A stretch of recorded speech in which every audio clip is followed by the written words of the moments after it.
Yes, that's right. Survivor Know-It-Alls after a huge Survivor here tonight. Oh my God, Stephen Fishbach. This season has freaking legs. Oh my God, what desperately needed moment for this show. This whole episode, I was like, well, clearly Reed is going. You're doing your best to fool us, but Reed is going. And then Reed didn't go. It was a night when Survivor fans across the globe tuned in to see Stephen Fishbach and the wine and cheese people get their comeuppance on Reed and see him go home, and that is not what happened. No, Reed, thank God, the wine and cheese community lives on in Survivor Blood vs. Water 2, San Juan del Sur. Fishy, fishy. Fishy, fishy. This, you know what? Like, this was a desperately needed moment for this season. I think we were all kind of feeling a little bit like, you know, kind of looking forward to the next couple of episodes. Like, okay, they're just gonna boot off the Bro Alliance one by one, the Meat Alliance, and the Meat Collector. Total shift in the game. Total shift in the game. And John Mish, who I have been writing off episode after episode as this sort of like. Do she do nothing? I was wrong. Do she do nothing? I think we found a hashtag. Yeah. Well, we'll break it all down. Winners and losers of Jeremy being blindsided on a very unexpectedly exciting Survivor here tonight. So we're gonna break it all down at 10, no less, an even numbered. Big swing in the game. We'll talk about who made the right move, who made the wrong move tonight, and we'll break it all down because this was not something that I saw coming even before the votes got read. So we'll get into all of that. Of course, we're live here on RHAP.com. We got the chat room going on RHAP.com. Also, Scott St. Pierre's monitoring your tweets, hashtag RHAP, and also on our YouTube channel at RHAP.com/YouTube. Big day tomorrow. I'll speak with Jeremy. Can't wait to hear what he has to say. Yeah. Under the best of circumstances in the game, he was ripping these people apart, so I can't wait to hear what he has to say tomorrow. That'll be very fun. And then we have our big Clark cast. Sophie Clark will be our guest. I thought it was Kurt Clark. Kurt Clark in studio. It's a big Clark cast. It's truly an epic Clark cast. Wow. Yeah, huge Clark cast. So get your voicemails in for tomorrow as well. Go to RHAP.com/voicemail or 323-282-RHAP. Very fun time on Thursday when I spend a couple of hours listening to the voicemail questions from the audience of Rob Has a Podcast. Very fun. Hey, Rob, you know, I just listened to the 1000th episode. It was really great. Oh, thank you very much, Stephen. There were a lot of really lovely moments, but I have one, before we get into tonight's episode, I have one big bone of contention with you, Rob. Go ahead. Oh, is this about how Brian Corridan said that you were going to be fourth out in Survivor Wine vs. Cheese? I'm glad to go into Survivor Wine vs. Cheese with low expectations. You know, that's what I want, is for people to think I'm not going to perform well. I think you did a little better. I think you were out at the final five, I think. That seems, you know, that's fine. Yeah. No, you said about Boston Rob, you know, I love him. You said about, you know, fuck freaking Boston Rob, who's on your show once, who voted you out of the game. Twice. He was twice. I love Boston Rob. I am on this show every freaking week. You didn't say you loved me. Well, I have Stockholm Syndrome, Stephen, so that I've fallen in love with my tormentors. Okay, that's fine. Yeah. That's fine. Yes, all right. That's right. Well, I love you. So, you know. Yes. Oh, all right. Well, love you, Bay. Yeah, of course. Love you. Yeah. All right. Well, let's get into this, Stephen, because I have so much to say about this vote tonight. Because while I think this was a fantastic move for Reed, I got the sense from you that you like this move for Jon, but I think this is a terrible idea for Jon. I don't necessarily agree with you. I'm still kind of processing it, but I want to talk through it. That's why I'm here on the Know-It-Alls with you, is to talk through this. I don't know if that's true. I think we look at Tony Velazquez last season. I think he showed that if someone can flip back and forth between alliances, be successful. And I think if you're Josh and and Jaclyn, you know, Josh's whole concern this whole time has been twofold, right? One, Jeremy is unbeatable in the finals. And two, you're saying Josh. Do you mean Jon? Jon, I'm sorry, okay. Jon. Yeah. One, Jeremy's unbeatable in the finals. Two, Jon knew that flipping from alliance to alliance, as he said a couple weeks ago, you're going from the bottom to the bottom. And Jon had an opportunity this week to use his idol and form a new alliance that he is on the top of. And I think that is actually why this is such a huge power move, is that Jon had the choice to be the bottom of Josh's alliance, the bottom of Jeremy's alliance, but instead he seizes the initiative and he makes his own alliance with Missy and Baylor. And really, I believe that when you get to the finals, like, that is the thing you have to be able to say, like, how you took control of the game, how you made the game yours. And this is Jon's power move. But I disagree, Stephen, when you look at the numbers, because there were 10 people in the game tonight to make a new alliance. You were in a solid alliance of 6 at the final 10. He throws that alliance of 6 away to become in the top of, as to give you the benefit of the doubt, he is number 1 in an alliance of 4 in a game with 9 players. And as Brad Culpepper would tell you, 4 into 9 is out. So 5 into 9 is in. I have a few responses to that. The first is that, you have to take the opportunities as they're presented to you, right? That's what Tony said all of last season, right? You can't wait for that perfect moment. You have to strike your enemy before he strikes you. Tony took out LJ, and Jon saw that Jeremy was getting a little bit suspicious of him. If he didn't move now, he had to move soon. And it might have been too late, right? He might have missed his window. He saw a window. He took it. The other thing I have to say is that this is not fan fiction where you can. Shall I wait? You want it? Yeah, give it to me. Give it to me. Buffering. Fan fiction. I'm like a storyteller. That's what I do. That's what you do. Yeah. Okay, go ahead. So this is not fan fiction where, like, any group of people can be combined with each other, right? You see the animosity between the two sides of this alliance. You see how much they hate Alec and Wes and Keith, how much those guys are never going to ally with Baylor and Missy or probably Natalie, right? So I feel like there's two sides of this that really don't like each other. Jon could go to the end.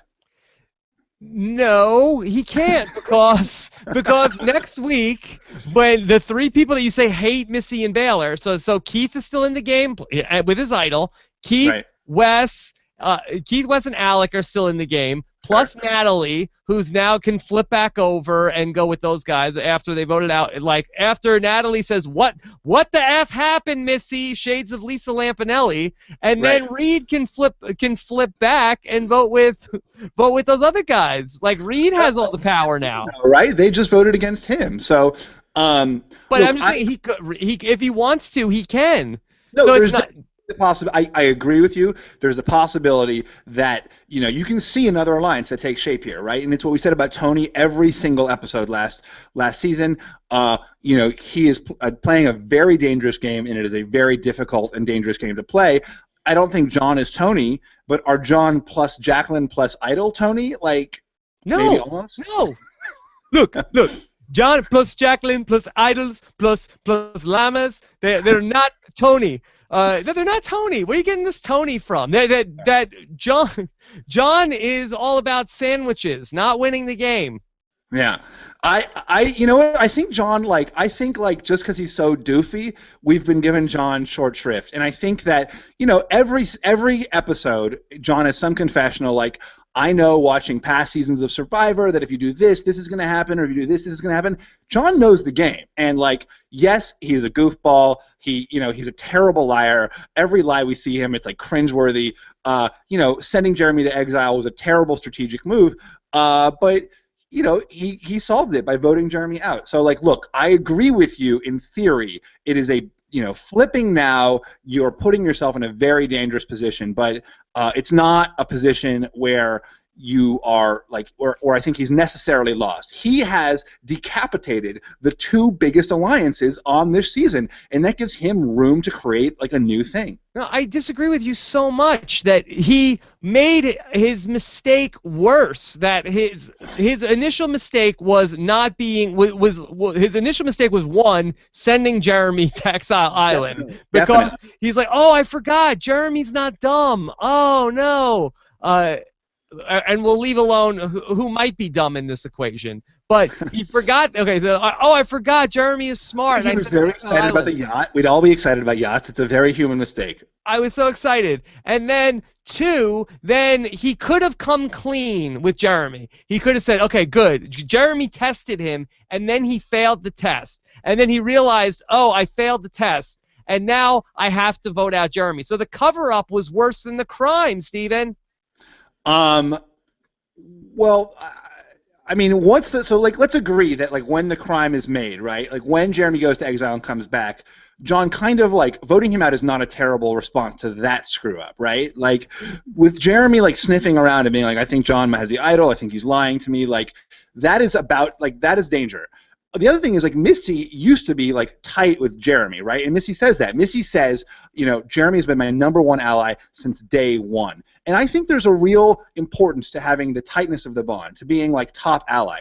And the fact that Jon is able to leverage his idol to get in between that bond and create a new bond, I think that's powerful. I'll give you credit for that. Yeah, I'll give Jon and Jaclyn credit. I also think this was a terrible move for Missy. What is she doing? They have a solid 6. Jeremy's not coming for her. Why in the world is she voting out Jeremy in this spot? Right. So like I agree that like for Missy and Baylor, like they have a very strong argument to go down to the final 6 with Jeremy and Natalie and then Jon and Jaclyn, and then they can choose at that point which of those 2 sides they want to go to because they're the intermediaries. So I agree that it's a much weaker move for Missy and Baylor, but I think for Jon and Jaclyn, who were at the bottom of 2 alliances and now are at the top of a new one, I think it's a strong move. And I could be totally wrong, and Jon could be voted out next week for being a flip-flopper, but like the way that the season was going, the momentum of the season did not have Jon Misch winning this game,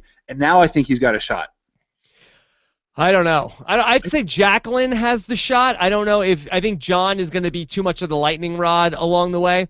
I think that Jaclyn might be the player that we've been sleeping on so far this season out of that pair, but I think that Jon really overplayed this move. This is too big of a swing at Final 10 from the position that he was in. Like they could have gotten. We said the same thing about Tony Vlachos last season, and we were wrong. And like I'm open to it. I'm open to like letting myself. Your mind is open. I like it. My mind is open. Yeah. So I agree with you about Jaclyn. I think that like by any metric, probably Jaclyn is playing the safer game, and being next to Jon, she can kind of like amber her way into a win.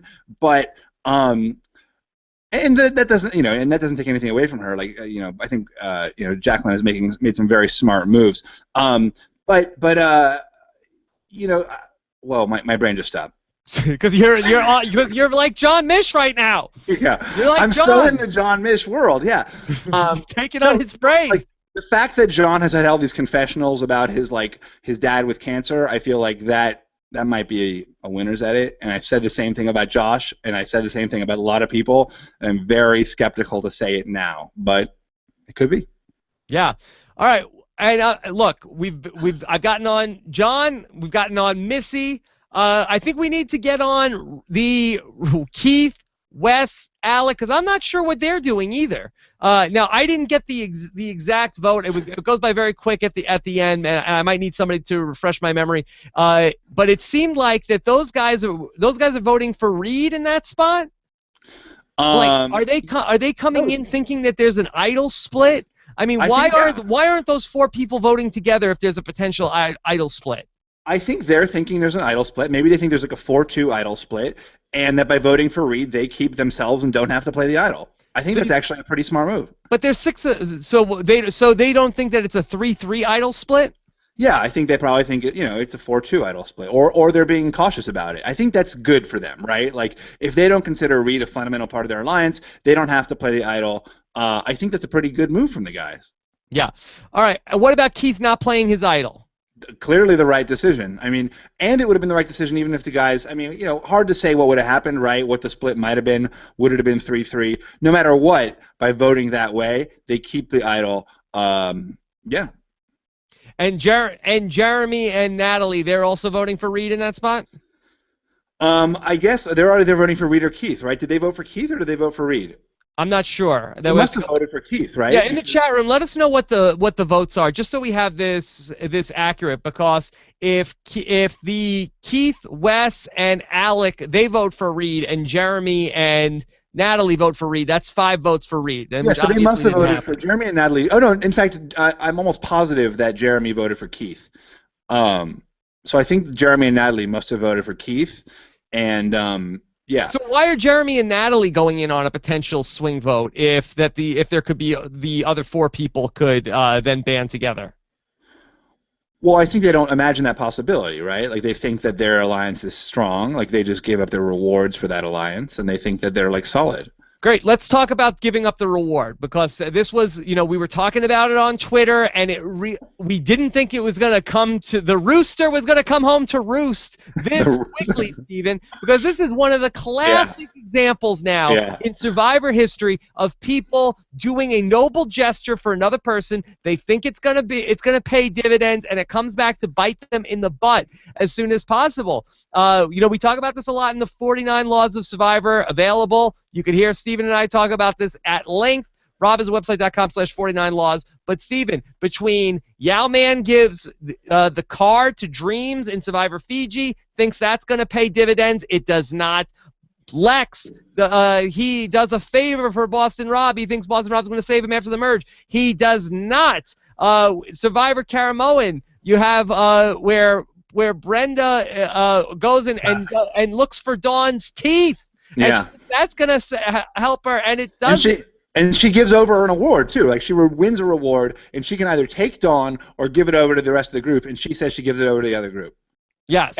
And Matt, Survivor the Amazon, feels like a god when he gives over his reward to everybody. Maybe you want to vote him off more. You do something nice for somebody on Survivor, and it doesn't make them want to repay you. It's like, boy, this person's really this person must think I'm an idiot. They think that doing this nice thing for me is going to make me do something stupid. Well, I'll show them. Yeah, it's gaming. You're trying to game the people, and it's almost insulting to their intelligence. Like they can see right through it, and as clearly happened. I mean, I don't know if Jon and Jaclyn necessarily saw right through it, but they certainly didn't give it any weight, as is evidenced by the fact that they immediately voted Jeremy off. Yeah, it definitely was a factor here tonight, because it. You know what? I almost feel like for Natalie, it wasn't too much when Natalie did it, but then when Jeremy piled on, I feel like maybe that was too much. Yes, I agree. When Natalie did it, it seemed like here's one gesture, and then when Jeremy did it, it was like here's a move. And I don't necessarily think that Natalie's gesture would have, won too much from Jon, but I do think that when it was Jeremy, Natalie and Jeremy doing it together, it was a little bit concerted. It was a little bit much. Let's talk about Reed's play tonight. How much credit do we give to Reed for this? I know we talked about him already with the fishy, but in all seriousness, how much of this is Jon? How much of this is Reed? Well, first of all, kudos to Reed, right? Because even had Jon not flipped on Jeremy, there's a chance that Keith would have gone home and Reed wouldn't have, right? There's a chance that that he did create enough of a distraction to create a very real alternate boot. Yeah. That is possible. So I personally, as the episode was going along, I didn't think that Reed was doing a great job of stirring the pot. I feel like that he was a little bit getting into the scorched earth mode, but obviously he does do enough, especially when he decides to go through Keith's bag. Was that the turning point? And if so, how was finding out that Keith has an idol the impetus to voting off Jeremy? Was it just like, hey, we don't know who has the idol, whether it's whether it's Keith, whether it's Wes. Let's not even get into that. Why don't we go with a different plan and vote off Jeremy tonight? I do think that was part of it. I think part of it was this whole mess over here is complicated, but if we blindside Jeremy, that's simple. And so I think that was definitely a part of the equation. I don't know if that was the deciding factor, but I think when you're you're on Survivor, you're examining the niceties of it. You really do have these tabulations. I think that sort of this is confusing and could screw us over versus this is easy and will be a huge move. You do number B. Yeah, very, very interesting episode all the way around. It's gonna be a very fun couple of days to get to talk about it. Let's get into when Reed goes through the bag. We've seen this happen all throughout Survivor history since the all the way back to Survivor Australia. People are going through bags looking for beef jerky. Survivor Fiji, people are starting to look for idols in people's bags. It happened in Survivor Panama, which I just watched. So. Steven, what's your take on going through people's bags? You know, I mean, honestly, like my real belief is that any game tactic is a game tactic. If it's allowed and you're not taking advantage of it, then you're an idiot. And so, like, why not go through someone's bag? Why not, like, check out what they've got, see if there's, like, a clue to, like, how they're playing the game? And I get that people are like, oh, you're going through their stuff. That's like transgression. Like, no. If it's legal, then do it. Now, Steven, you and I have talked for years about this question of if somebody has the hidden immunity idol in their bag, can somebody go in and take it from them, and what would happen? No. For years I've been saying the same thing. It's no. Okay, good. Well, what is the difference between going into Keith's bag and taking out the idol versus going into Keith's bag and taking out the idol note and showing it to people? Right. I mean, the idol note is not an actual, like, game thing. I mean, the idol note is basically kindling, right? Like, and honestly, like, if someone took out the idol and did something with it, I think that would be all right unless Keith asked for it or looked for it or demanded to know what happened to it. And I do think there's, like, a level of, like, Keith, it's almost like incumbent on Keith to, like, create a stink about it. And it's like the idol specifically. I don't think, like, the clue matters. You know, I think Russell sort of stepped, you know, kind of past the stuff transgression. You know, he like crossed that line. But I do think there's no way that you could play or use or steal someone's idol unless they didn't complain about it. Yeah, because I think the interesting thing here is that Reed doesn't just say, hey, I was in Keith's bag, I saw he has the thing. He stole the clue and was showing the clue to people. Look, this is in Keith's bag. Now, surprisingly, nobody says to Reed that, I mean, and what a smart move it might have been if he actually did have the idol and have the clues. Say, look what I found in Keith's bag today. Well, that's what I was thinking too. Was like, just because you have this clue in your pocket, like, why do you assume that, like, it's Keith's? You know, there's nothing that, like, says Keith about this. Now, one thing that Jon did that I thought was smart was he talked about how he burned the clue to the idol immediately. Do you think is that the correct strategy? Should people do the Monica Culpepper and burn the clue to the idol as soon as they get it? Yes. Culpepper references tonight so far. Yeah, this is a Culpepper crazy episode. Are we the Culpepper craziest podcasters? We may be. The other thing about the idol clues is that they're on a paper, which is actually great kindling. So it's like it's pretty great, and especially when you're in exile like Jon was, to have something like that can start a fire. So yeah, burn it, or save it actually for when you need kindling. You know, we talked about this on the Survivor voicemails segment this season. What about passing off the idol clue? Or was it on the think tank? I don't even remember about passing off the idol clue as to somebody, or if somebody has a fake idol saying, I want to see the idol clue before I take this as the real idol. That's a weird, that's strange. Like, the idol clue is not that, you know, it's like, it also, I mean, actually there's one part of the idol clue that's pretty important, and it says, like, the last time that it can be played, and we had that on Tocantins, and we forgot. Of course, in Cagayan it was a huge deal. Yeah, if you forget when the last time that it can be played is, that's pretty important. So just memorize that before you burn or give away the idol clue. Why, you guys forgot what it said on the clue? Yeah. I mean, we assumed we had like we had some educated guesses, but we weren't totally sure. Okay. So many different things from tonight's episode. What did you think of this the challenge tonight? It made history, Rob. It made history. There's no more historic type of challenge than one that uses a different body part. And as we're like scribing this into our history books and reciting this to our 8th grade history teachers, just imagine the different kinds of challenges. It can be nose challenges, ear challenges, mouth challenges, chest challenges. God, it's like we have there could be a whole history textbook about the different types of Survivor challenges. Yeah. Okay. So congratulations to Baylor for winning individual immunity. That tribal council got. I'm sorry, a historic individual immunity. Yes. And For her, it was the thrill of victory. For everyone else, it was just agony of defeat. Yeah, especially Reed, right? How close were you cheering for Reed? Yeah. Well, I cheer for whoever needs immunity to win it. Like that's always fun. Right. You like the mix-up. You're cheering for the mix-up. Yeah, I like to say, "Whoa, this would have been fun." You know, Reed was my pick before the season started. To win. To win, he was my winner pick. Yeah, he was my pick to want the most food. He loves food. No, not as much as Jon. Jon wants more food. The two of them. That would be an epic challenge. Yeah, Jon was complaining like, "Oh my God, I haven't even eaten since the merge," and it's like you merged 3 days ago. Yeah. But you say you get hungrier after the merge. I think any food makes you hungrier. It's like the people who eat the most need the most food. Yeah. Steven, things got very heated at Tribal Council tonight. It seemed like Jaclyn was the one that really instigated a big fight.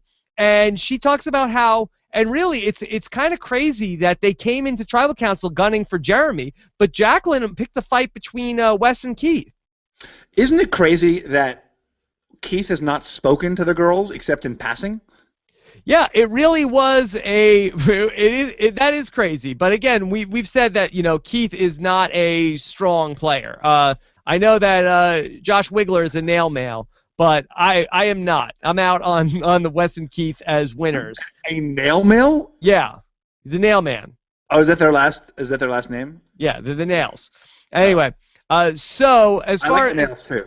Yeah, as far as those guys go, I don't know about those guys, but it's interesting because it seemed like the dynamic at Tribal Council was, is it going to be Keith? Is it going to be Reed? And that's what the fighting was about. And Jeff's like, oh my God, Reed, you got to be loving this because, hey, people are fighting and arguing with you. And Reed's like, yeah, this is a great thing for me. And then it was such a blindside that it was Jeremy.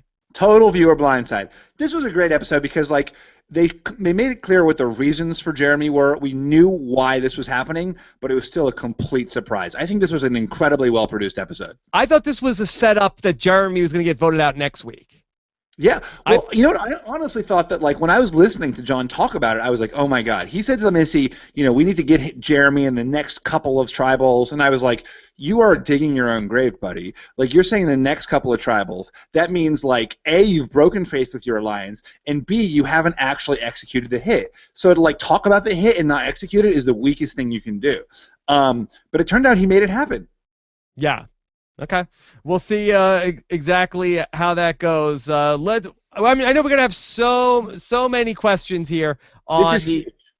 Yes, that we're gonna have so many questions in this episode tonight. So let's just jump into it. I want to thank our sponsor for tonight's episode of Rob Has a Podcast, and those are our friends over at Hulu Plus. Steven, your favorite. You love Hulu Plus more than John Mish loves sandwiches. I do. John Mish gets, he gets temporary satisfaction from a sandwich and then is immediately hungry again. I get enduring satisfaction from Hulu Plus. Yes, you do. Steven, if you had a year subscription to Hulu Plus, would you give that up to anybody? I mean, I would share it with people. I would let people come over and watch shows with me, but I wouldn't give it to someone. Yes, never, right? No, never. You never give up your subscription to Hulu Plus because people see right through it.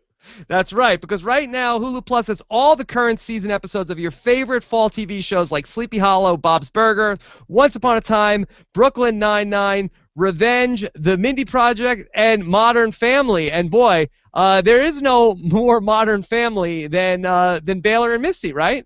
Yeah, they are the ultimate Modern Family, and all these different. Yeah, I don't know. When Jeff said to Keith, Keith really needs to score, I felt like that could be a show on Hulu Plus.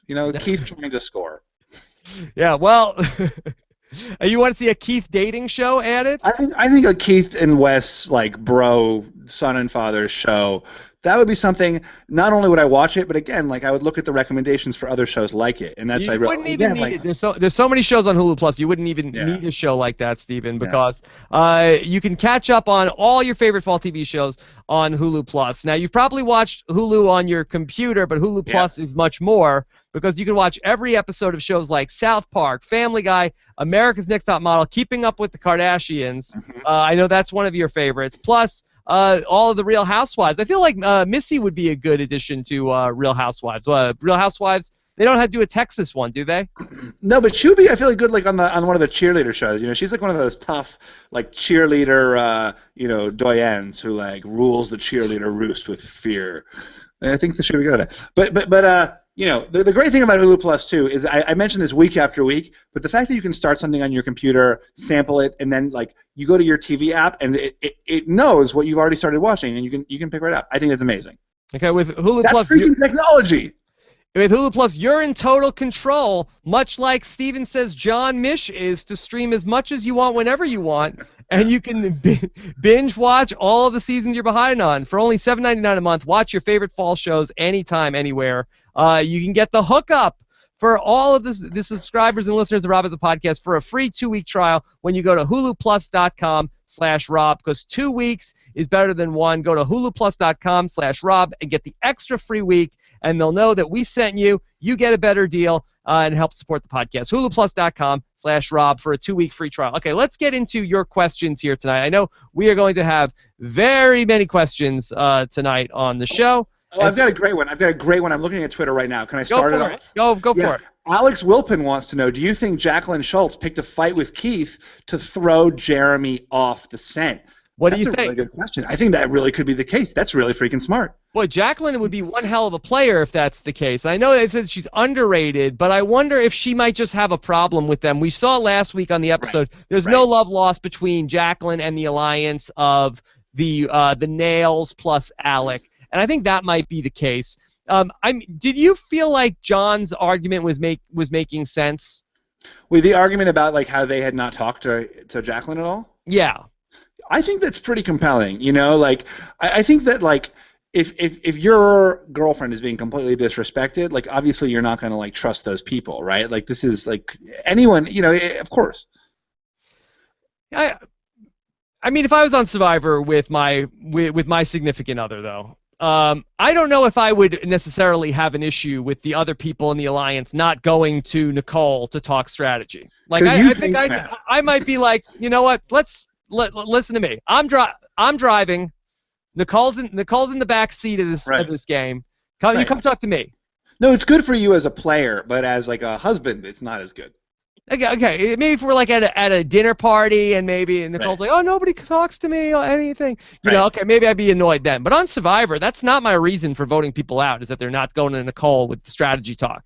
If you went to a dinner party that Alec was throwing, you would, you know what? It's on you. You made that mistake to begin with. I guess so, but you know, I hear he is a notorious meat collector. I'm a meat collector. Yeah. All right, let's get into the questions here.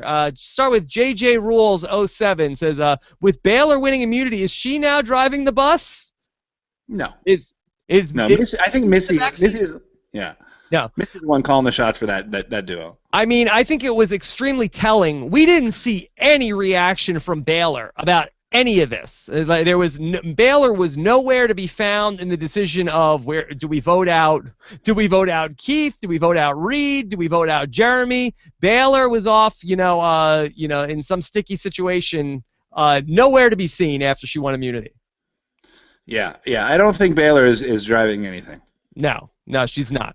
All right, okay. Petit Shoe Pumpkin wants to know, I asked last week about the Reed winning edit, and you guys seem to think like it wasn't a possibility. What about now? Do I get to become a know-it-all too? Okay. Did we poo-poo a Reed winning edit, Steven? I hope so. Yeah, I don't think that we were ever as sour. I read all the comments. You read all the comments? Yes, yeah, there you go. And I josh all the comments too. Yeah. And so I go through it, and people seemed, especially picking on you, Steven, for your love of Reed and Josh. But I feel like people were like, there's no chance that Reed has a 0% chance of winning the game. And I think that while I don't know if he has a great chance now, he certainly has a much better chance coming out of this episode than he had going in. I'm sorry, but like I've never said that Reed has a chance of winning the game. Like I think Reed's edit is terrible. Okay. Yeah. You were only a Josh man.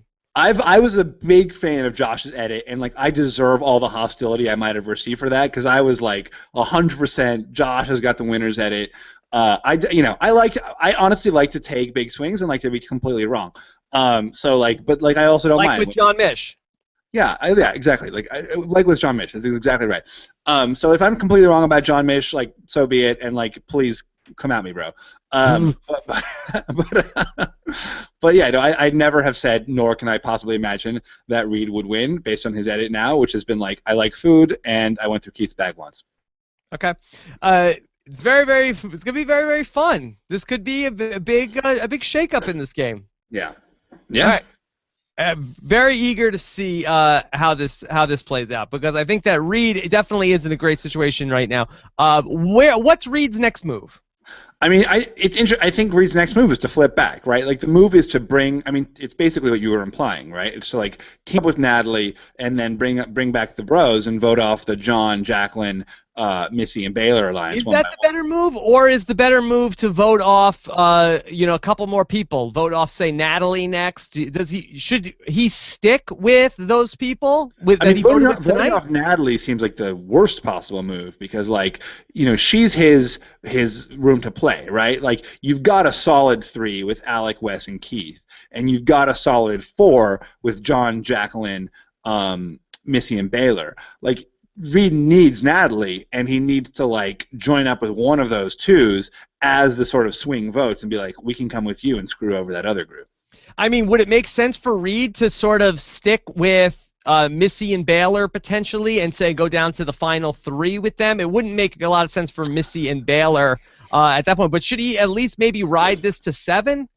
That's an interesting idea, like join up with the 4 and be the swing vote at 5. That's not a terrible move, right? Because then, like, if it is a final 3, then you go down to the final 3 with here's a duo. The super interesting thing, Steven, in this Blood versus Water season, the 2 pairs would be so incentivized to keep one another, because if Reed gets to the final 3 with either of the pairs, he's probably going to win the game. So the pairs would be very incentivized to stick together at final 4. Do you think, though, the pairs would recognize that? Like, do you think that, like, Jon and Jaclyn... Not these pairs. Reed, right, exactly. Like, Jon and Jaclyn aren't going to look at Reed and think, like, this is the guy that's going to beat both of us. They're going to think, like, oh, my God, we're amazing people. We have such incredible stories. In fairness, that Jon was the one that said, well, they're successful, no, I'm sorry, I have it backwards. Josh told them, like, who's going to vote for us? We're successful Broadway dancers. Well, that was a compelling argument, right? Jon believed that, and that's why he still had this, like, thing against Jeremy, who was, like, Jeremy was this threat for being this, like, hardworking firefighter, versus Josh and Reed, who were these, like, successful Broadway guys. Jon fully believed that narrative. Yeah. Interesting. Some intrigue in this season, Steven. We were ready to write it off. We were ready to write. I mean, it is interesting how, like, the last part of a season can redeem the season. Same with Survivor Karamoan, right? Which is the worst first half and a really solid second half. Yeah. How about this, Steven? 2 weeks ago, Julie goes out of the game. We're saying, oh man. Yeah. This Josh and Jeremy thing, what a great rivalry this could have been. 2 weeks later, both those guys gone. Both gone. And that's what I like about this move from Jon Mish, cut the head. I mean, Tony Vlacho said it best, cut off the head and the body will follow, or something like that. He said something like that. Yeah. How about that? This is playing out exactly like Survivor San Juan del Terminus when Rick and the Governor, they were both out right after the merge. They were at each other's throats, and then they go out very close to one another. Was that a spoiler of something? Sorry, I didn't. I did just spoil a little bit of the Survivor San Juan del Terminus.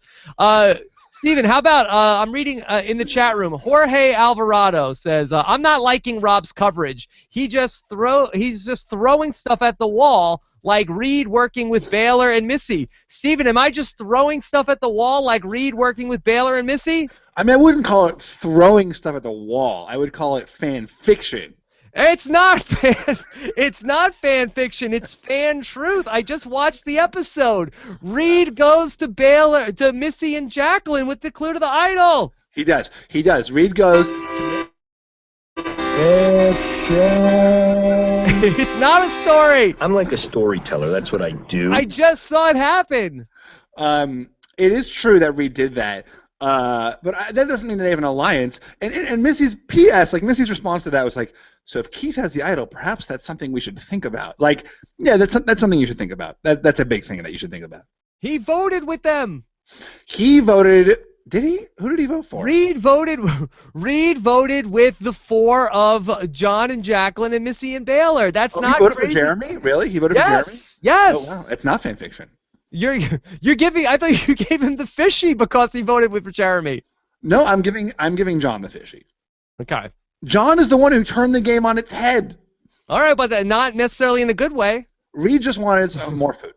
Okay. No, we did a great job today. All right.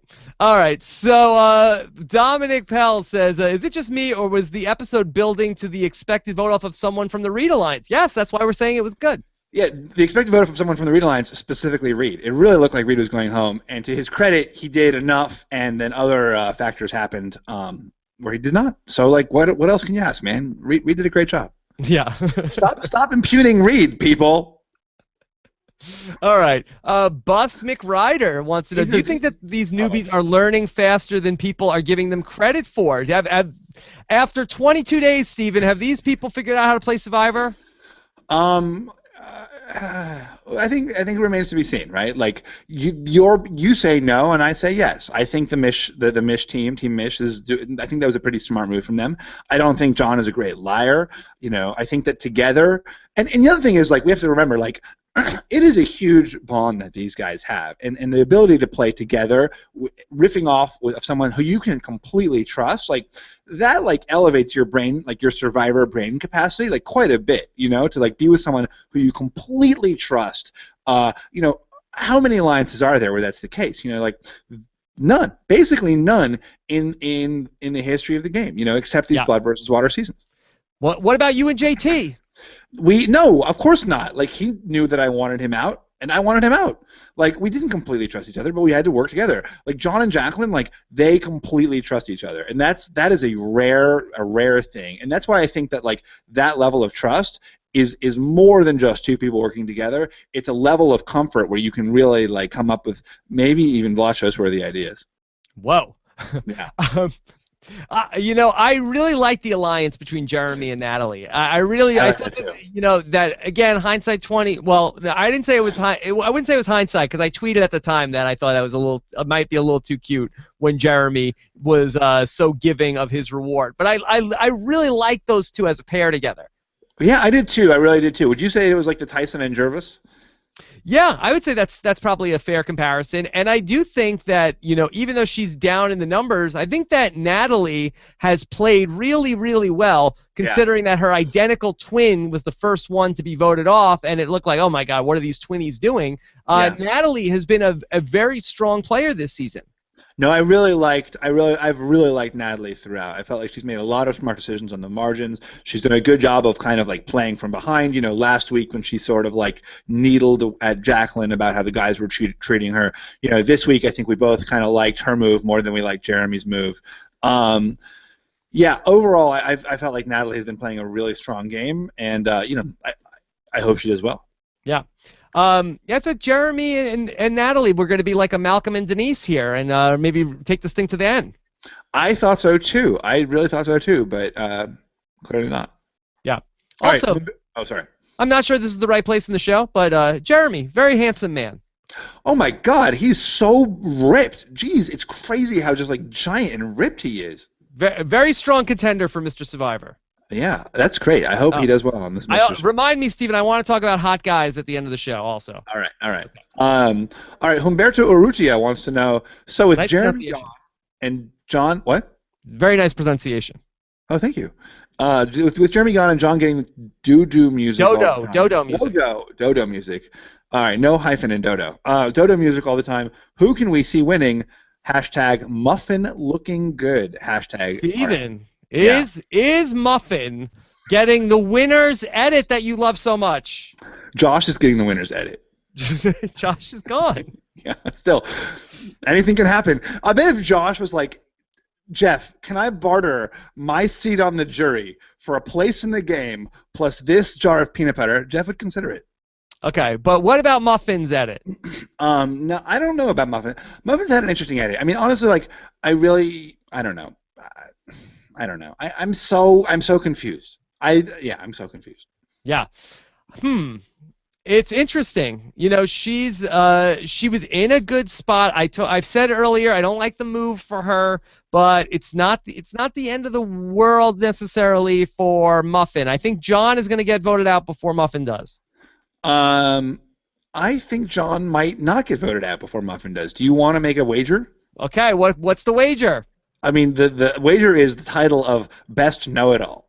Best know-it-all. Oh my God. Knowingest it all. Best knowing it all of Survivor. Okay, and then that one of us has the belt until the next. Yeah. Okay. Yeah. All right. Yeah. Best know-it-all. You've got. I'm gonna say give me Muffin and. I've got Jon Mish. Jon Mish versus Muffin. The battle for know-it-all supremacy.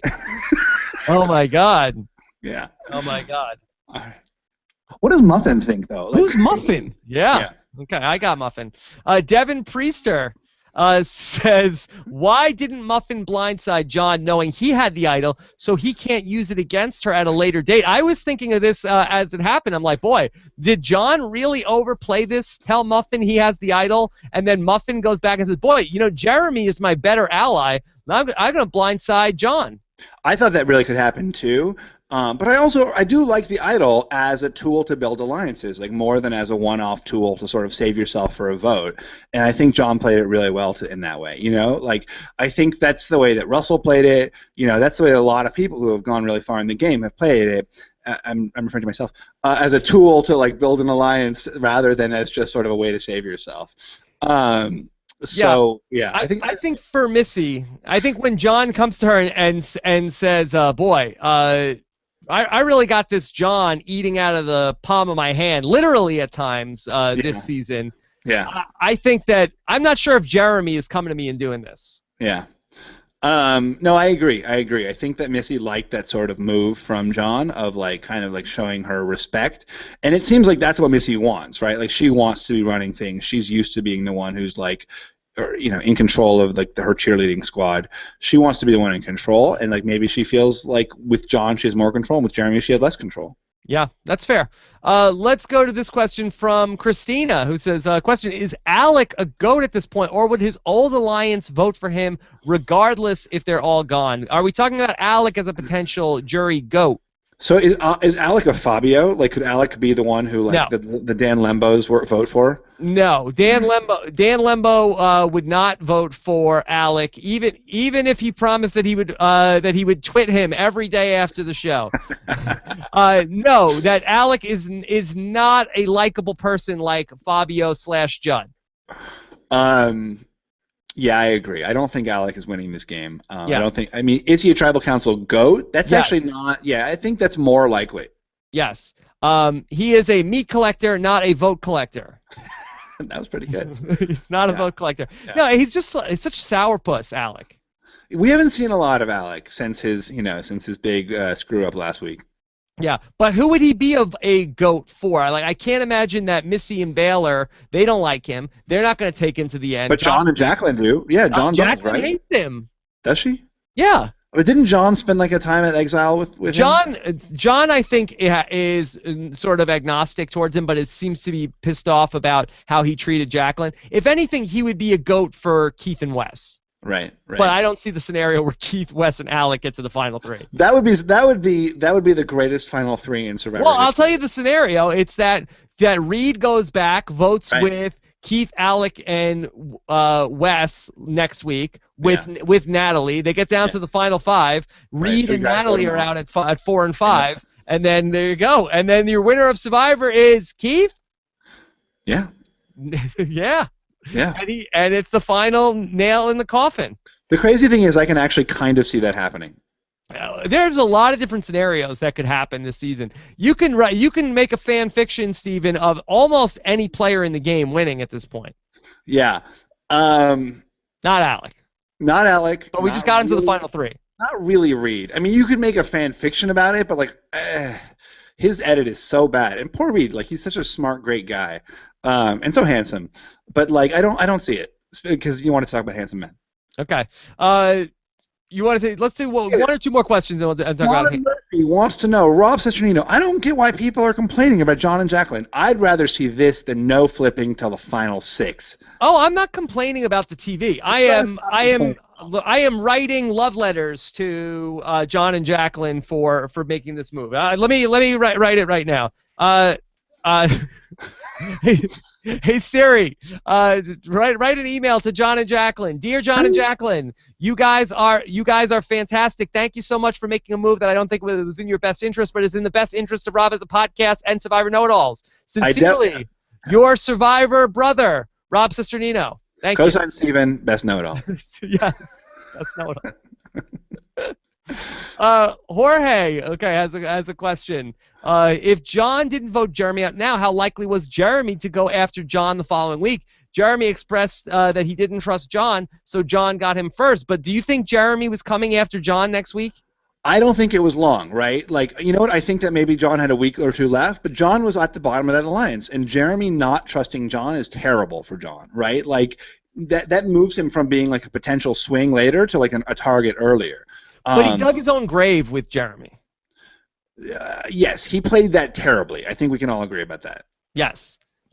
Really made a mountain out of a molehill with Jeremy. Like, it could have been something that was smoothed over, and he put himself in a position where he felt like he had to get rid of Jeremy. You think Jon should have been like, "Hey, I'm so sorry, man. Had to send you to exile. I've got the idol. Like, let's like put this behind us." Yeah, that's a scary move. Because so let's play this out. So when Jeremy comes to Jon and shows him the clue for the idol and says, "I got this clue. Now, what do you think?" And Jon is like, "Yeah, good. I'm glad you found it because I have a confession to make. I have the idol." You think Jeremy's voting him out then? He has the idol. Right. I mean, that's why Jeremy would vote him out, right? Is because he has the idol. Like, that's his fear, is that Jeremy sees like a threat to his power. I mean, it's possible, but traditionally, isn't somebody having the idol a good reason that they don't get voted out? Yeah, or it's also a good reason that they get voted out. I guess so, but like James in China. That's fair. You could play both sides of it, but I think that Jon is better keeping Jeremy around, going to the final 6, final 7, and then going from there. I always thought it was a smart move. Like, you go to the final 4 with Missy and Baylor, like you pull over, Natalie.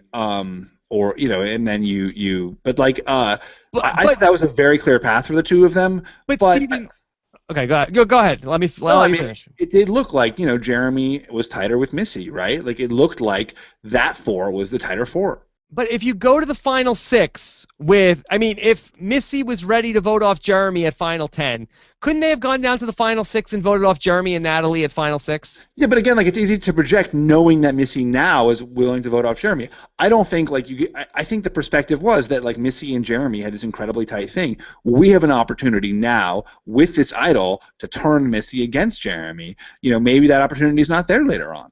Right. I agree with you that you can like project forward and be like, hypothetically, maybe we could do these things, but like, you don't know if those things are going to pan out. All right, Steven, the upcoming season of Survivor, of course, as we know, is Survivor 30, 15th anniversary of Survivor coming up. Survivor, the franchise, is already celebrating. We'll be celebrating quite a bit on Rob Has a Podcast. It's also the 5-year anniversary coming up of Rob Has a Podcast. So much to celebrate right now, Steven. But CBS and Survivor is having a vote right now. Have you been following this vote? No. Okay. Oh, best season. Yes. Well, there's best season and then some other superlatives also going on. So the voting is open through Thursday, November 20th. So tomorrow the vote is going to close at 9 p.m. Pacific time. So they're having a vote right now for best season. So you could vote right now for best season. Are you campaigning for Survivor Tocantins tonight? Yeah, sure. Okay. Yeah, so vote for that. So in addition to that, Steven, they've also added a second and third vote for the hottest female and hottest male of Survivor history. Is any? Because I saw like a hottest male thing that was like Marcus and like some other randos. All right, so let me give you the rundown for hottest female. You tell me if you want to make an endorsement here tonight. Of course, the voting closes in about 24 hours. We've got Morgan, Candace, Angie Layton, Christina Cha. You've got Kat, Chelsea, Brenda, Jenna Maraska.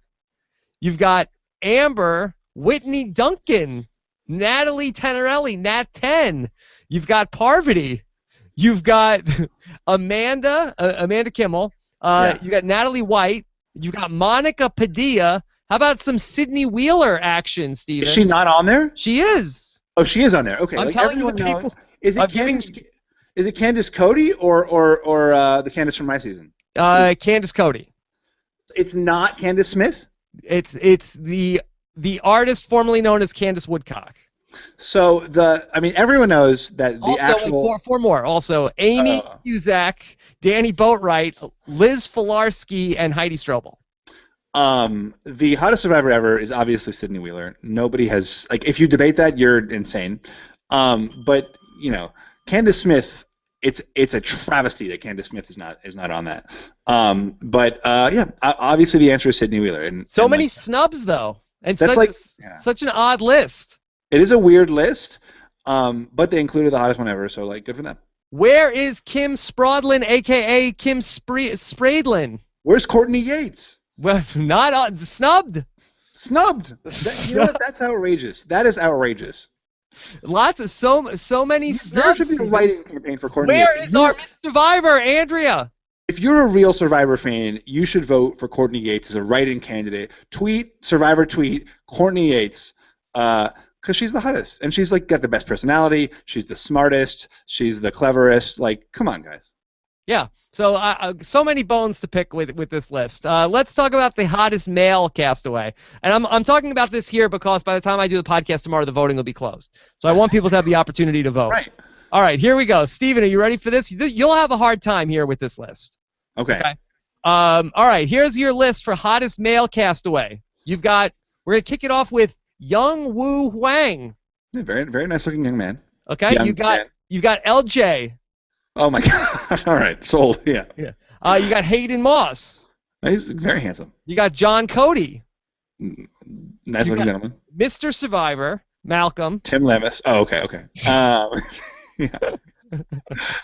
You've got Jay Byers. Right. You've got your second favorite Bushkowskis, Otis. Oh yeah, very handsome.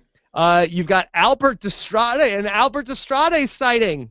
Oh my God, good for Albert. Yes. Okay, Keith Tollefson. One of us in here. One of us better be in here, Rob. Sighting. A Mike Chisel sighting, Steven. Oh wow, Mike Chisel's very handsome. A Matt Elrod sighting. Also an incredibly handsome guy. A Grant Matto sighting, a heavy on Redemption. Oh my God! Wow, they only have seen post 20 seasons. How about Let's Get Weird with Chase Rice, Steven? Oh yeah, I like Chase, but it's all muscle-bound dudes. Where's the skinny hot or the nerdy hot? Colby Donaldson. Nah, I guess he's got thin shoulders. He's kind of skinny hot. Yeah, James Clement.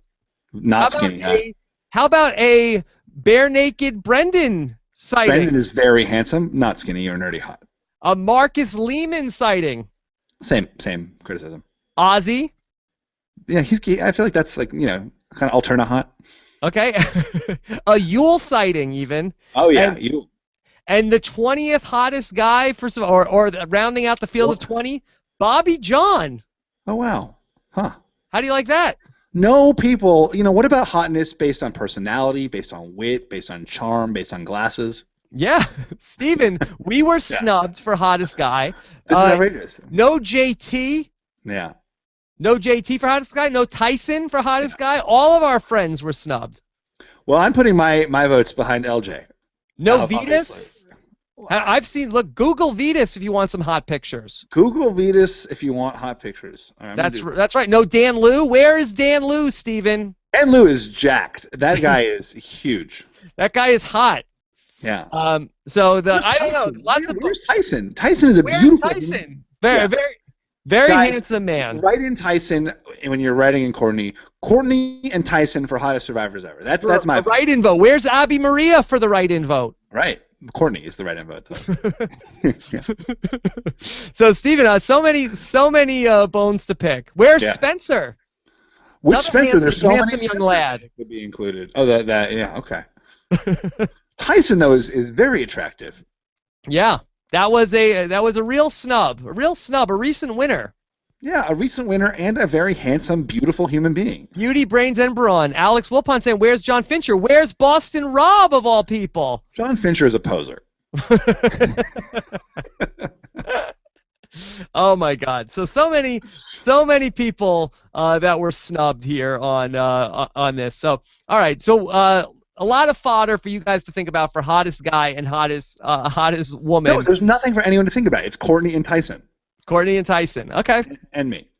And Steven for a write-in. Yeah. All right. So, Steven, are you officially going to give in writing a fishy to John Mish? A Mishy for tomorrow. The Mishy goes to John Fish. The Mishy goes to John Fish? Yeah. There you go. Jaclyn got one last week. John gets them this week. They had one before. I mean, together the two of them are racking up some fishies, which is yet more proof of why John Mish will outlast Muffin. Okay, we'll see. We'll see in the greatest know-it-all of all time battle. Yeah. There you go. So let's talk about tomorrow. Of course, we've got an interview with Jeremy. We've got our big Clark cast. So much to do coming up tomorrow. Get your voicemails in. robinsonwebsite.com/voicemail 323-282-RHAP. We want to hear from you in the comments. This was a electrifying know-it-alls tonight, Steven. Well, you know what? It was an electrifying episode of Survivor, and it was wonderful chatting with you as always. I look forward to this hour every week. As always. All right, Steven, have a great night. Everybody, you too. You have a hashtag for this episode of Didn't we have one like right out of the gate? I felt like you said this is the hashtag. I don't remember what it was anymore. I believe it was what was it? Douchey, dumb and douchey. I don't remember. Someone will know. Something like that. Hashtag write in Tyson. Yeah, I like that. That's a good hashtag because that's right. Hashtag write in Tyson. Would have been fantastic. All right, have a great night, everybody. Talk to you soon. Bye. Good night, everybody.